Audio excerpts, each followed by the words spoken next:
बिहार चुनाव के ठीक पहले लालू यादव को हो सकती है जेल, वहीं दूसरी तरफ तेजस्वी पर भी लटक रही है गिरफ्तारी की तलवार।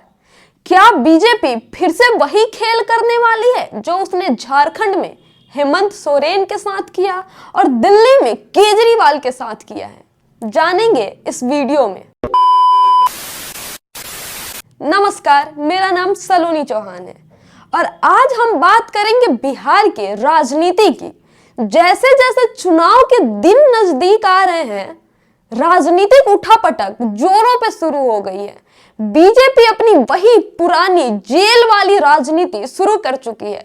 जैसे ही किसी राज्य में चुनाव आता है, वहां की जो मुख्य पार्टी होती है, क्षेत्रीय पार्टी कहे या जो मुख्य विपक्षी पार्टी होती है या फिर रूलिंग पार्टी होती है, उसके नेताओं को पकड़ पकड़ के जेलों में भरने शुरू कर देती है। ये पुरानी रणनीति रही है बीजेपी की कि पहले जो मजबूत लीडर्स है उनको पकड़ के जेलों में डालो और फिर जो थोड़े बहुत कमजोर है उसको तोड़ के पार्टी अपने में मिला लो और सत्ता हासिल कर लो। ऐसा ही कुछ हुआ है बिहार में लालू यादव के साथ। 2004 से लेकर 2009 के बीच जब लालू यादव रेल मंत्री थे, उसी दौरान एक स्कैम सामने आया था जिसका नाम था लैंड फॉर जॉब, जिसमें जमीन लेके लोगों को रेलवे में नौकरी दी जाती थी। इसी घोटाले में लालू यादव और उनके परिवार सहित 74 लोगों के नाम सामने आए हैं। इस पर सीबीआई ने केस फाइल किया है, साथ ही साथ ईडी भी मामले की जांच कर रही है। इसके बाद से लालू यादव की मुश्किलें कम होने का नाम नहीं ले रही। पिछले साल 20 जनवरी 2024 को उन्हें और तेजस्वी यादव को पूछताछ के लिए बुलाया गया था। उस दौरान उनसे लगभग 10 से 11 घंटे पूछताछ की गई थी और लगभग 50 से ज्यादा सवाल ईडी ने उनसे पूछे थे। लालू यादव ने ज्यादातर सवालों के जवाब हाँ या ना में दिए थे। यह सारा मामला तब का है जब लालू यादव रेल मंत्री थे और रेल मंत्रालय संभाल रहे थे। तब कहा जा रहा है कि जो रेलवे के कैंडिडेट्स थे जिन्होंने रेलवे में नौकरी के लिए अप्लाई किया था, उन लोगों से नौकरी देने के बदले बेहद ही कम और सस्ते कीमतों पर जमीन अपने नाम पर ट्रांसफर करवाई गई थी। खैर, ये तो हो गई खबर। अब राजनीतिक दांव पेंच की भी बात कर ही लेते हैं। आखिर क्यों चुनाव के वक्त ही केस खुलता है? आखिर क्यों चुनाव के वक्त ही ईडी सीबीआई एक्टिव होती है? आखिर क्यों चुनाव के वक्त ही विपक्षी नेता जेल में भरे जाते हैं?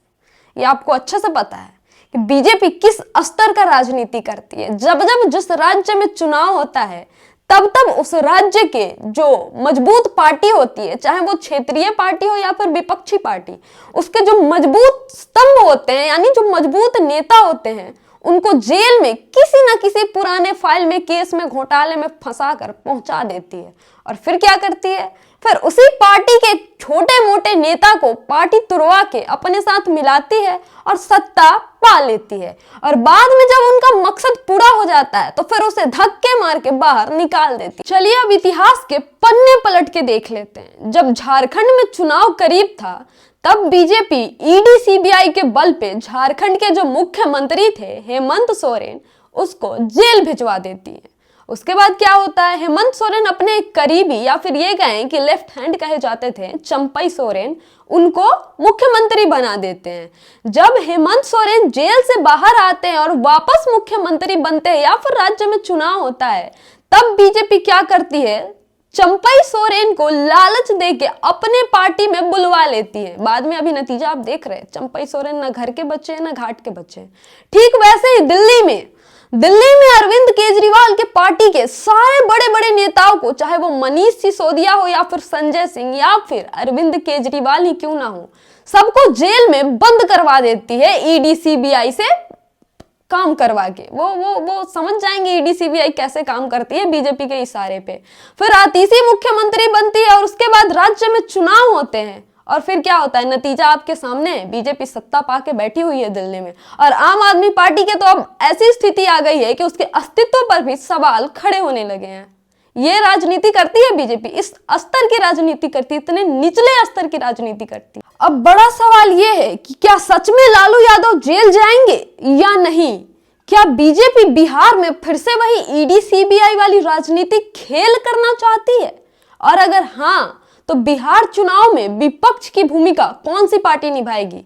आपको क्या लगता है? हमें कमेंट करके जरूर बताएं और सब्सक्राइब कर दें हमारे YouTube channel the diplomatic India को। ऐसे ही सच्चाई और वास्तविकता के साथ खबरों से आपको रूबरू कराते रहेंगे। धन्यवाद।